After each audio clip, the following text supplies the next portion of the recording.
बाकी के रुपए कहाँ है कृष्णा? क्या क्या पूछा आपने साहब जी? मैं पूछ रहा हूँ कि बाकी के रुपए कहाँ है?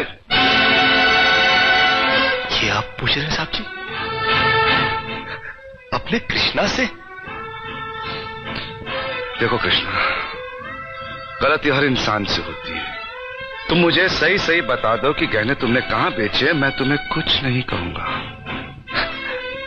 अब कहने के लिए बाकी ही क्या है साहब जी? एक छोटा सा सवाल पूछ के आपने बहुत कुछ कह दिया है साहब जी। कृष्णा, बात को आगे मत बढ़ाओ। बात आगे बढ़ चुकी है साहब जी, बात आगे बढ़ चुकी है। अब तो आप पुलिस को ही बुलाइए।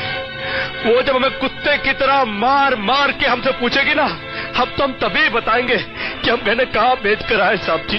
मत कहो मुझे साहब जी। इसी साहब जी की इज्जत आज तुमने मिट्टी में मिला दी। क्या कुछ